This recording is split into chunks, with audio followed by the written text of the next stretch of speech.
भक्तमाल के टीकाकार श्री प्रियादास जी महाराज ने इस घटना का अपने कवित्व में इस प्रकार वर्णन किया है। भाई उभय माथुर सुराना के पुरोहित है, लड़ी मरे आपस में जियो एक जाम है। ताकु सुत विठल सुदास सुख राशि हिये, लिए बैस थोड़ी भयो बड़ो सेवे श्याम है। बोल्यो नृप सभा मध्य आवत ना विप्र सुत, चिप्र लेके आवो कही कहियो पूजे काम है। फेरी के बुलायो करो जागरण याही ठोर, काहू समुझायो गावे नाचे प्रेम धाम है। गए संग साधु नीले बिने रंग रंगे, सब राना उठी आदर दे नीके पधराए हैं। किए जा बिछौना तीनी छत नीके ऊपर ले, नाची गाए आए प्रेम गिरे नीचे आए हैं। राजा मुख भयो सेत दुष्ट नीको गारी देत, संत भरी अंक लेत घर मधि ल्याए हैं। भूप बहु भेंट करी देह वाही भांति परी, पाछे सुधी भई दिन तीसरे जगाए हैं। उठे जब माय ने जनाए सब बात कही, सही नहीं जात निसी निकसे बिचारी के। आए जो छठी करा मैं गरुड़ गोविंद सेवा, करत मगन हिये रहत निहारी के। राजा के जे लोग सुतो ढूंढी करी रहे, बैठी तिया मात आई करे रुदन पुकारी के। किए ले उपाय रही कि तो हाहा खाए, ये तो रहे मंडराए तब बसी मन हारी के। छठी करा गरुड़ गोविंद निवास काल में एक बार इनका शरीर दुखी हो गया। इनके शारीरिक कष्ट को देखकर भगवान श्री गरुड़ गोविंद जी ने स्वप्न में आदेश दिया कि तुम मथुरा चले जाओ। भगवान ने 3 दिन लगातार इस प्रकार का स्वप्नादेश दिया। तब ये माता और पत्नी को लेकर मथुरा चले गए, जहाँ पर इनकी जाति बिरादरी के लोग रहते थे। परंतु इन्होंने देखा तो वहाँ कुछ और ही रंग छा रहा था। हाँ, एक बढ़ई अवश्य था, ऐसा था जो सदा साधु संघ की अभिलाषा करता था। उसकी सज्जनता को देखकर ये उसी घर रहने लगे। उन दिनों इनकी पत्नी गर्भवती थी और धन के अभाव में अत्यंत शोकमग्न रहा करती थी। दैव योग से इन्हें एक दिन घर में मिट्टी खोदते समय पृथ्वी में गड़ा हुआ धन एवं श्री ठाकुर जी की एक प्रतिमा मिली। श्री विठल दास जी ने खाती को बुलाकर कहा, देखो तुम्हारे घर में पृथ्वी में गड़ा हुआ यह धन और श्री ठाकुर जी की प्रतिमा मुझे मिली है, इसे ग्रहण करो। परंतु उस बढ़ई ने इनके चरणों में माथा टेक कर प्रणाम करके कहा, इस धन से आप ही श्री ठाकुर जी की सेवा करिए, हम तो आपके दर्शन और सत्संग से ही परम सुखी हैं। श्री प्रियादास जी महाराज ने श्री विठल दास जी के प्रति बढ़ई के दिव्य भाव का इस प्रकार वर्णन किया है। देखो जब कष्ट तन प्रभु जो स्वप्न दियो, जावो मधुपुरी ऐसे 3 बार भाकिए। आए जहाँ जाति पाति छाए कछु और रंग, देखो एक खाती साधु संग अभिलाखिए। तिया रहे गर्भवती सती मति सोचे रति, खोदी भूमि पाई प्रतिमा सुधन राखिए।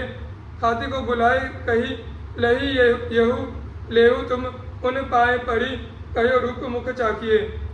अब श्री विठल दास जी सदा भगवान की सेवा पूजा में लगे रहते थे। धीरे धीरे जब आपकी भक्ति चारों ओर फैल गई तो बहुत से लोग प्रेम पूर्वक आकर आपके शिष्य बन गए। आपके यहाँ रसिक जनों तथा गुणी गायक जनों का बहुत बड़ा समाज एकत्रित होता था। एक बार ऐसे समाज के अवसर पर गुणी जनों ने बधाई के विविध पद गाए। सब लोग आनंद से झूम रहे थे। इस बीच वहाँ रूप गुण धन से जटित एक नटी आई और भगवान के सामने नृत्य गान करने लगी। जब वह विविध मूर्छनाओं के साथ कटीली तान से सबके हृदय प्रेम की चटपटी सी उत्पन्न करती हुई गाने लगी तो उसके कौशल पर रीझकर श्री विठल दास जी ने प्रेम से व्याकुल होकर अपने पुत्र को ही भगवान के ऊपर न्यौछावर करके उस नटी को दे दिया। श्री विठल दास सुत श्री रंगी राय जी। श्री विठल दास जी के पुत्र का नाम श्री रंगी राय था। श्री राणा साहब की एक पुत्री उनकी शिष्या थी। जब उसने सुना कि हमारे गुरुदेव जी को उनके पिता ने न्यौछावर में किसी नटनी को दे दिया तो उसे बड़ा दुख हुआ। उसने एकदम अन्न जल का परित्याग कर दिया। राणा सुता ने उस नटनी को संदेश कहलाया कि जितना धन चाहो उतना हमसे ले लो, परंतु मेरे श्री गुरुदेव जी को मुझे वापस कर दो। उस नटिनी ने उत्तर में कहा कि द्रव्य की मुझे किंचन मात्र चाहना नहीं है। हाँ, मैं रीछ कर तो अपना तन मन तथा सर्वस्व दे सकती हूँ। तब राणा की पुत्री ने श्री विठलदास जी से पुनः समाज कराने की प्रार्थना की। उसकी प्रार्थना मानकर श्री विठलदास जी ने दोबारा समाज किया। उसमें राणा की पुत्री ने स्वयं भी नृत्य किया।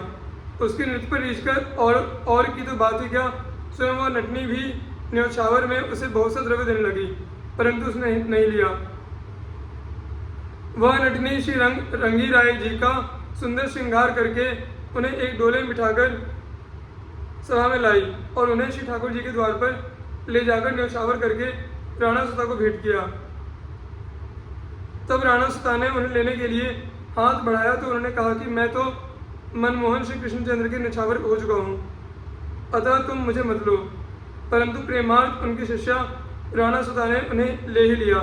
इस प्रकार राणा की पुत्री का अभीष्ट सिद्ध हो गया, लेकिन दूसरी क्षण श्री रंगी राय जी ने अपना तन त्याग दिया। ऐसे श्री रंगी राय जी को एवं उनकी इसी निष्ठा को कोई कहाँ पा सकता है। श्री प्रियादास जी ने इस घटना का अपने कवित्व में इस प्रकार वर्णन किया है।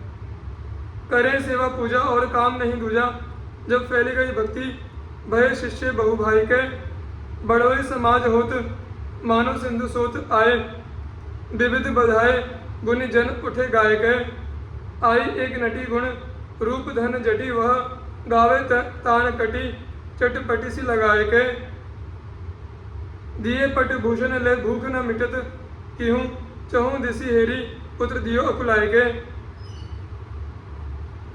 रंगी राय नाम ताकि शिष्या एक राणा सुता, भयो दुख भारी नेको जलहु न पीजिए, कही के पठाई वासु चाहो सोई धन लीजे, मेरो प्रभु रूप मेरे नैननी को दीजिए। द्रव्य तो न चाहो रीझी, चाहो तन मन दियो, फेरी के समाज कियो विनती को कीजिए। जिते गुनी जन तिने दियो अन घन दाम, पाछे नृत्य करियो आप देत सुना लीजिए। ल्याई एक डोला में बैठाई रंगी राय जी को, सुंदर सिंगार कही बात तेरी आइए, कही बार तेरी आइए। क्यों नित्य भारी जो विभूति सुतो वारी लिए, भरी अकवारी भेंट किए द्वार गाइए। मोहन न्यौछावर में भयो मोहि लेहु मति, लियो उन शिष्य तन तेजो कहाँ पाइए। कहियो जो चरित्र बड़े रसिक विचित्र न को, जो पे लाल मित्र कियो चाहो हिये लियाइए।